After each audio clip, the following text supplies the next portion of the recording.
नमस्कार, मैं doctor Pimmi Rastogi, lecturer geography GIC Moradabad. हम क्लास 12th का चैप्टर नंबर 1 का सेकेंड पार्ट करने जा रहे हैं। चैप्टर नंबर 1 का नाम है जनसंख्या, वितरण, घनत्व, वृद्धि और संगठन। हम वृद्धि तक यानी कि जनसंख्या के वितरण, घनत्व और वृद्धि के बारे में क्लास पार्ट 1 में पढ़ चुके हैं और इसमें हम जनसंख्या के क्षेत्रीय भिन्नता, जनसंख्या वृद्धि की क्षेत्रीय भिन्नताओं तथा संगठन के बारे में पढ़ेंगे। आइए जो पार्ट हमने पढ़ा था उसका अवलोकन कर लें। हमने पार्ट 1 में जनसंख्या भारत की कितनी है उसके बारे में जाना था। जनसंख्या 2011 के सेंसस के अनुसार 121 करोड़ है और जो जनसंख्या हमने ये भी जाना था कि जो पिछली जनगणना हुई थी वो 2011 में हुई थी और ये जनगणना जो है वो 10 वर्ष में होती है और अब जो जनगणना होगी वो 2021 में होगी। जनसंख्या के वितरण तथा जनसंख्या के वितरण को प्रभावित करने वाले कारकों के बारे में जाना था हमने। जनसंख्या घनत्व के और वितरण में असमानता के बारे में जाना था। जनसंख्या वृद्धि तथा विगत 100 वर्षों में जनसंख्या वृद्धि की प्रवृत्तियों के बारे में हमने ये जाना था। अब इस चैप्टर में हम क्षेत्रीय भिन्नता और जनसंख्या संगठन के बारे में पढ़ेंगे। तो क्षेत्रों में जो भिन्नता पाई जाती है उसके बारे में ये मैप है और इसमें 2001 से लेकर 2011 तक जनसंख्या वृद्धि दिखाई हुई है और ये पूरा दिया हुआ है प्रतिशत में, जनसंख्या वृद्धि प्रतिशत में दी हुई है। 10 से कम जनसंख्या, 10 से कम प्रतिशत जहाँ है वो ये केरल है और यहाँ नागालैंड। इसके बाद आप 10 से 15 वाला रीजन जो है वो ये आ जाता है, आंध्र प्रदेश हो गया और ये उड़ीसा हो गया, पश्चिम बंगाल हो गया, ठीक है, और इधर पंजाब और हरियाणा। इसके बाद हम लेते हैं 15 से 20 वाला रीजन, ये तमिलनाडु, कर्नाटक, महाराष्ट्र, गुजरात, ये हरियाणा, ठीक है, और ये वाला इधर असम। तो ये जो रीजन है ये 15 से 20 वाला रीजन है। 20 से 25 ये डार्क रीजन देख रहे हो आप, राजस्थान, मध्य प्रदेश, छत्तीसगढ़, उत्तर प्रदेश, झारखंड, जम्मू कश्मीर। ये वाला जो रीजन है 20 से 25% जनसंख्या वृद्धि हुई और यहाँ पर 25 से अधिक जहाँ जनसंख्या वृद्धि हुई है, 25% से जनसंख्या वृद्धि जहाँ अधिक हुई है वो ये वाला रीजन है, ठीक है। ये डार्क है अरुणाचल प्रदेश और ये बिहार प्लस मेघालय। भारत की जनसंख्या वृद्धि में युवाओं का अत्यधिक महत्व है क्योंकि ये जो जनसंख्या है इसका गहरा प्रभाव पड़ता है। भारत जो है वो युवाओं का देश कहलाता है। जितनी युवा जनसंख्या भारत में है उतनी और किसी देश में नहीं है, इसलिए यह युवाओं का देश कहलाता है। 2001 की जनगणना के अनुसार भारत में जो 10 वर्ष से लेकर 19 वर्ष तक की आयु वर्ग के जनसंख्या थी वो 22% थी। कुल जनसंख्या की 22% थी। किसी भी देश के युवाओं का इतना अधिक प्रतिशत विकास की अनेक संभावनाएं लाता है, उत्पन्न करता है और ये जो है बहुत सारी गतिविधियों में सहायक होता है क्योंकि ये जो जनसंख्या होती है वो क्रियाशील जनसंख्या होती है, फुल ऑफ एनर्जी होती है, इसलिए इसकी इम्पोर्टेंस जो है वो बहुत अधिक है। लेकिन अगर इस जनरेशन को, इस जनसंख्या को सही मार्गदर्शन ना मिले, सही शिक्षा ना मिले तो बहुत सारी समस्याओं को भी इस एज ग्रुप के बच्चे जन्म देते हैं, बहुत सारी समस्याएं उत्पन्न होती हैं। तो हम जानते हैं कौन कौन सी ऐसी समस्याएं हैं जो इस तरह के अगर जनसंख्या को सही मार्गदर्शन ना मिले तो उत्पन्न होती हैं। पहला बात करते हैं निरक्षरता, विशेषकर स्त्री निरक्षरता। तो ये जो है बहुत इम्पॉर्टेंट पॉइंट नज़र आ रहा है, क्योंकि बहुत सारे बच्चे जो हैं, खास तौर से लड़कियां, वो बहुत स्कूल जाती ही नहीं है। अभी भी पॉपुलेशन में बहुत बच्चियां ऐसी निकल कर आएंगी जो निरक्षर हैं, जिनको अक्षरों का ज्ञान नहीं है। तो ये एक इम्पॉर्टेंट एस्पेक्ट है। दूसरा है विद्यालय विरत छात्र। विद्यालय बीच में ही छोड़ने वाले छात्रों का भी प्रतिशत हाई है। बहुत सारे बच्चे आर्थिक तंगी की वजह से, गरीबी की वजह से आर्थिक गतिविधियों में लग जाते हैं, वो अपने परिवार का भरण पोषण करने लगते हैं और इस कारण विद्यालय को छोड़ देते हैं। तो ये दूसरा एस्पेक्ट है। तीसरा है कम उम्र में विवाह। अभी भी हम देखेंगे इतना विकास होने के बाद भी, इतनी समझ होने के बाद भी कहीं कहीं इंसिडेंट्स ऐसे मिल जाते हैं कि जब बहुत छोटी उम्र में लोग विवाह कर देते हैं। तो ये भी एक इम्पॉर्टेंट एस्पेक्ट है। चौथा है किशोर माताओं का उच्च मातृ मृत्यु दर। जिन बच्चियों की शादी अर्ली उम्र में हो जाती है वो जल्दी ही माँ बन जाती हैं। माँ बनने लायक नहीं है लेकिन बन जाती हैं, शादी हो गई बन जाती है। तो ऐसी स्थिति में जो मृत्यु दर है, मातृ मृत्यु दर है, वो अधिक हो जाता है। कुपोषण, सही पोषण ना मिलने की वजह से इस उम्र के बच्चों में ये समस्या मिलती है।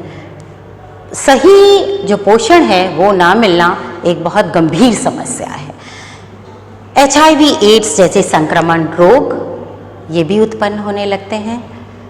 नशीले पदार्थों का सेवन तथा मदिरापान, क्योंकि अनअवेयर हैं, पढ़े लिखे नहीं हैं, समझ नहीं है, तो मदिरापान का सेवन भी और नशीली आदतों का सेवन भी, नशीले पदार्थों का सेवन भी ये लोग करने लगते हैं। गैर कानूनी गतिविधियां तथा अन्य अपराध, आप देखेंगे बहुत सारे न्यूज़पेपर्स में हम पढ़ते हैं कि जो इस उम्र के बच्चे हैं अगर सही मार्गदर्शन इन्हें नहीं मिलता तो ये गैर कानूनी गतिविधियां, चोरी, डकैती, मारपीट, कई तरह की ऐसी गतिविधियों में इन्वॉल्व हो जाते हैं जो लीगली सही नहीं है। अब हम जानते हैं कि भारत सरकार द्वारा किशोरों के लिए उठाए गए कदम, गवर्नमेंट ने, सरकार ने, क्योंकि ये जनरेशन को चैनलाइज करना बहुत ज़रूरी है। इस जनरेशन को अगर हमने सही मार्गदर्शन नहीं दिया तो ये एसेट बनने के बजाय बर्डन बनेंगे। इसलिए सरकार ने बहुत सारे स्टेप्स उठाए, उसके बारे में पढ़ते हैं। युवाओं की शिक्षा प्रदान करने तथा बेहतर मार्गदर्शन देने के लिए सरकार ने अनेक कदम उठाए हैं। भारत सरकार के ऐसे प्रयासों में राष्ट्रीय युवा नीति, जो राष्ट्रीय युवा नीति 2003 में बनी, वो एक महत्वपूर्ण उदाहरण है। इसका उद्देश्य क्या था ये जान लें। युवाओं को चहुमुखी विकास पर बल देना, हर तरह का विकास, पर शारीरिक विकास, मानसिक विकास, हर तरह का विकास उनका हो, चहुमुखी ओवरऑल पर्सनालिटी में निखार आए युवाओं के। देश प्रेम की भावना को जागृत करना, देश से प्रेम करना सिखाना, ऐसी चीजें करना जिससे देश प्रेम की भावना उनमें जागृत हो, उनके स्वास्थ्य को बढ़ावा देना, उन्हें खेल, रचनात्मकता, विज्ञान और तकनीकी के क्षेत्रों में जागरूक करना, ये इम्पोर्टेंट है। अगर हमने इस उम्र के बच्चों को तकनीकी ज्ञान दे दिया, विज्ञान के बारे में नॉलेज दे दी, उनकी रचनात्मकता बढ़ा दी, क्रिएटिविटी बढ़ा दी, खेल के संसाधन दे दिए, तो ऐसी स्थिति में ये जो पॉपुलेशन है, ये जो जनसंख्या है, वो हमारे लिए एक एसेट होगी। अब इसके बाद 2014 में राष्ट्रीय युवा नीति का विस्तार किया गया और इसका उद्देश्य क्या था? 2014 में जो राष्ट्रीय युवा नीति का विस्तार हुआ, उसका उद्देश्य था युवाओं को अपनी पूरी क्षमता का उपयोग करने के लिए सक्षम बनाना। युवा सक्षम बने और उनके थ्रू जो भारत है, भारत को राष्ट्रों के समूह में अपना उचित स्थान प्रदान करना। ये इन्वर्टेड कॉमास में है क्योंकि ये राष्ट्रीय युवा नीति में दिया हुआ है कि युवाओं को अपनी पूरी क्षमता का उपयोग करने में सक्षम बनाना और उनके द्वारा भारत को राष्ट्र के समूह में अपना उचित स्थान प्राप्त करने में सक्षम बनाना। अब 2015 में भारत द्वारा कौशल विकास और उद्यमिता के लिए नीति बनाई गई, जिसका उद्देश्य युवाओं में कौशल का विकास करना था, उन्हें कुशल बनाना था, उन्हें किसी न किसी स्किल डेवलप करने के लिए प्रेरित करना था, उन्हें स्किल्ड हो जाएं जिससे वो अपना रोजगार भी खोज सके। अब हम जनसंख्या संगठन के बारे में पढ़ते हैं। जनसंख्या संगठन हम किसे कहते हैं? जनसंख्या संगठन का जो अभिप्राय है वो जनसंख्या की विशेषता से है। जैसे जनसंख्या की विशेषता जिसकी गणना की जा सके, जैसे आवास का स्थान, भाषाएं, धर्म और व्यवसाय संरचना। अब सबसे पहले हम आवास के स्थान के बारे में पढ़ते हैं। जनसंख्या का ग्रामीण नगरीय संगठन। ये ग्रामीण नगरीय संगठन ये आवास के स्थान के आधार पर किया जाता है। जनसंख्या का वर्गीकरण निवास के स्थान पर किया गया है। भारत में बहुत सी जनसंख्या गांवों में भी निवास कर रही है। अभी भी बहुत सारी जनसंख्या जो है वो 72% जनसंख्या हमारे यहाँ भारत की जो 72% जनसंख्या है वो गांव में निवास करती है और रिमेनिंग जो है वो शहर में निवास करती है। तो 2001 की जनगणना के अनुसार 72% आबादी ग्रामीण जनसंख्या की थी और 27.8% जनसंख्या जो है वो नगरीय थी। वर्तमान में नगरीय जनसंख्या का अनुपात लगातार लोग जो हैं वो गांव से पलायन करके नगर की ओर जा रहे हैं क्योंकि बेहतर सुविधाएं नगर में हैं। 2011 की जनगणना के अनुसार सबसे अधिक नगरीय जनसंख्या का प्रतिशत गोवा में था। तो गोवा एक ऐसा राज्य है जिसमें सबसे ज्यादा नगरीय प्रतिशत था, नगर में ज्यादा लोग निवास करते थे। और जबकि सबसे अधिक ग्रामीण राज्य, जो ग्रामीण राज्य था वो था हिमाचल प्रदेश। अब आ जाते हैं हम जनसंख्या के भाषाई संगठन पर।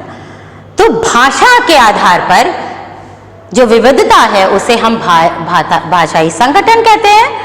जनसंख्या का भाषाई संगठन का तात्पर्य भाषाई विविधता से है। ग्रियसन के अनुसार जो भाषाई सर्वेक्षण हुआ 1903 से लेकर 1923 तक, तो उसमें देश में 179 भाषाएं थी और जो बोलियां थी वो 544 थी। आधुनिक भारत में वर्तमान में भारतीय संविधान में 22 भाषाएं अनुसूचित किए गई हैं। ये हमारे संविधान में 22 भाषाएं लिखी गई हैं और अनेक भाषाएं ऐसी हैं जो गैर अनुसूचित हैं, जिनको सूचीबद्ध नहीं किया गया है। अनुसूचित भाषाओं में हिंदी बोलने वालों का प्रतिशत सबसे अधिक है और संस्कृत, बोडो और मणिपुरी बोलने वालों का प्रतिशत सबसे कम है। ये कौन सा सेंसस बताता है? 2011 का सेंसस के अनुसार सबसे कम जो भाषा बोली जाती है वो संस्कृत, बोडो और मणिपुरी बोली जाती है। अब आ जाते हैं जनसंख्या के धार्मिक संगठन के बारे में। तो जनसंख्या का धार्मिक संगठन का जो तात्पर्य है, वो जो संबंध है वो धर्म से है। धर्म के आधार पर जनसंख्या का वर्गीकरण। तो भारत की जनसंख्या में धर्म का विशेष महत्व है। सभी जानते हैं हमारे यहाँ अनेक धर्मों के लोग रहते हैं, हिंदू, मुस्लिम, सिख, ईसाई, पारसी, जैन, बौद्ध, ये बहुत डिफरेंट रिलीजन के लोग यहाँ भारत में निवास करते हैं। तो 2011 के अनुसार हिंदू धर्म को मानने वाले सबसे अधिक लोग थे और इनका प्रतिशत जो था वो 80 है और इसके बाद अन्य धर्म के लोग आते हैं। अब जरा इस मैप का अवलोकन करेंगे हम लोग। तो जो सबसे विशालतम धार्मिक अल्पसंख्यक है वो मुस्लिम्स है और मुस्लिम्स जो हैं वो जम्मू कश्मीर में रहते हैं। पश्चिम बंगाल, ये पश्चिम बंगाल हो गया, केरल, ये केरल है, यहाँ ये केरल आ गया, ठीक है। उत्तर प्रदेश के कुछ जिलों में भी और ये दिल्ली में भी ये पाए जाते हैं। अब इसके बाद हम ईसाई जनसंख्या को देखते हैं। तो ईसाई जनसंख्या जो है वो यहाँ इसमें निवास करती है, गोवा में निवास करती है। गोवा में, ये गोवा है और ये केरल, यहाँ मेघालय मणिपुर, ये मेघालय मणिपुर वाला जो रीजन है यहाँ पर, और नागपुर के, छोटा नागपुर के पठारों में भी ये पाए जाते हैं। ये छोटा नागपुर का पठार है, यहाँ पर भी ये पाए जाते हैं। सिख जनसंख्या देश की अपेक्षा के छोटे भागों में मिलती है और सिख जनसंख्या जो है वो पंजाब और हरियाणा वाले रीजन में पाई जाती है। ये पंजाब हरियाणा वाला रीजन है और यहाँ ये पाई जाती है, प्लस ये दिल्ली में सिख जनसंख्या पाई जाती है। ज्यादातर सिख जो है वो पंजाब, हरियाणा और दिल्ली में मिलेंगे आपको। अब हम बात करते हैं छोटे समूह की, जो कि जैन्स और बौद्ध हैं। तो ये गिने चुने क्षेत्रों में संकेंद्रित हैं। जैन्स कहाँ रहते हैं, जैन्स कहाँ रहते हैं, वो ये राजस्थान के नगरीय क्षेत्रों में आपको मिलेंगे, गुजरात में मिलेंगे और महाराष्ट्र में मिलेंगे। जबकि जो बौद्ध हैं वो आपको सिक्किम, अरुणाचल प्रदेश, ये वाला जो रीजन है ये सिक्किम हो गया, अरुणाचल प्रदेश में, जम्मू कश्मीर के लद्दाख और त्रिपुरा ये है, और हिमाचल प्रदेश के लाहौर और स्पीति में पाए जाते हैं।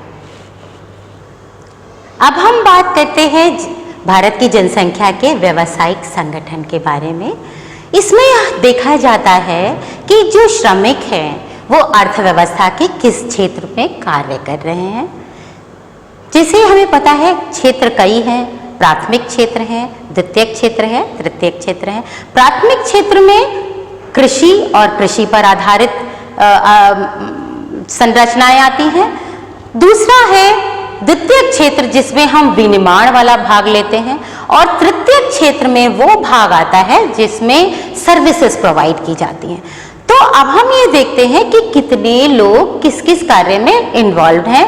ज्यादा लोग प्राथमिक कार्य कर रहे हैं कि ज्यादा लोग द्वितीयक कार्य में हैं, और या ज्यादा लोग तृतीयक कार्य में हैं। तो ये चीजें हम इसमें देखते हैं, ठीक है।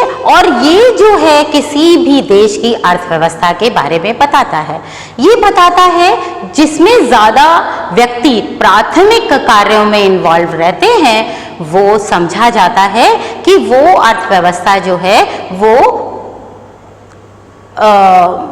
विकासशील है। जिसमें अधिक जनसंख्या द्वितीयक कार्य में या निर्माण कार्य में, उद्योग धंधों में लगी होती है और तृतीयक कार्यों में लगी होती है, तो हम ये कहते हैं कि वो विकास की ओर उन्मुख है या विकसित है, ठीक है। तो इस तरह से हम अर्थव्यवस्थाओं को ज्यादा लोगों के व्यवसाय के अनुसार मापते हैं।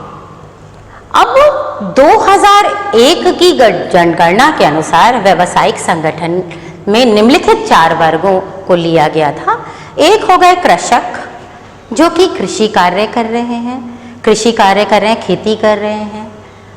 वो लोग जो कृषक मजदूर हैं, जो कि कृषि कार्य में मजदूरी कर रहे हैं। घरेलू और औद्योगिक श्रमिक, जो घरेलू श्रमिक और उद्योग धंधों में लगे हुए श्रमिक हैं वो, और अन्य श्रमिक जो अन्य वर्किंग पॉपुलेशन है वो इसमें आ गई, वो सर्विसेज सेक्टर में भी आ गई। अब जो श्रमिक हैं उसमें स्त्रियों की तुलना में पुरुष का अनुपात ज्यादा है। बात करते हैं बेटी बचाओ बेटी पढ़ाओ सामाजिक अभियान के द्वारा जेंडर के प्रति संवेदनशीलता को बढ़ावा देना। तो जेंडर इक्वालिटी इम्पोर्टेंट है। कोई भी देश बिना जेंडर इक्वालिटी के उसका जो भी विकास होगा वो लुप्त प्राय हो जाएगा।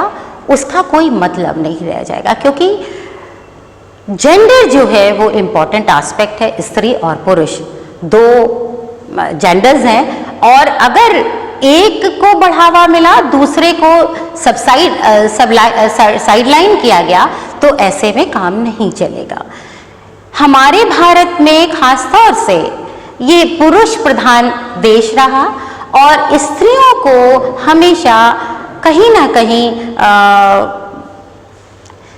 साइडलाइन किया गया, और इसी का नतीजा था कि स्त्रियों जो लिंग अनुपात है वो स्त्रियों के विपरीत जा रहा था। स्त्रियां जो है, महिलाएं जो हैं या बच्चियां जो हैं वो कम होती चली जा रही थी। तो लिंग अनुपात जो है वो एडवर्स है, और इसी के कारण ये बेटी बचाओ बेटी पढ़ाओ अभियान की शुरुआत की गई। बेटी को बचाना है। बेटी को बचाना क्यों है? क्योंकि बहुत सारे ऐसे इंस्टेंसेस आ रहे थे कि जहां पर लिंग निर्धारण करके बेटियों को कोख में ही मार दिया जाता था, और ऐसी स्थिति में बेटी को पैदा ही नहीं होने दिया जाता। भ्रूण हत्या जिसे कहा जाता है वो हो रही थी। तो सरकार ने इस पर रोक लगाई। उसके बाद बेटी के बॉर्न होने के बाद कई बार ऐसे इंस्टेंसेस आए कि उसको मार दिया जाता था। तो ये जो चीजें थी उसने लिंग अनुपात को घटा दिया। बहुत सारे घरेलू हिंसाएं हो रही थी। घरेलू हिंसा आज भी होती है, तो वो चीजें जो हैं वो स्त्रियों के एडवर्स इफेक्ट डालती हैं। तो इसीलिए बेटी को बचाना इम्पॉर्टेंट था। अब उसे इक्वल बनाना है, उसका समाज में वही रोल हो जो कि मेल का है, इक्वल हो उसके। इसके लिए बेटी को पढ़ाना भी जरूरी है, क्योंकि जब तक वो पढ़ेगी नहीं तब तक वो जागरूक नहीं होगी, और जब जागरूक नहीं होगी तो समाज में योगदान नहीं दे पाएगी। इसके लिए ये बेटी बचाओ और बेटी पढ़ाओ अभियान का आरंभ किया गया सरकार के द्वारा। आधे से ज्यादा जनसंख्या का बहिष्कार किसी भी विकासशील और सभ्य समाज के लिए एक गंभीर, सबसे बड़ी गंभीर समस्या।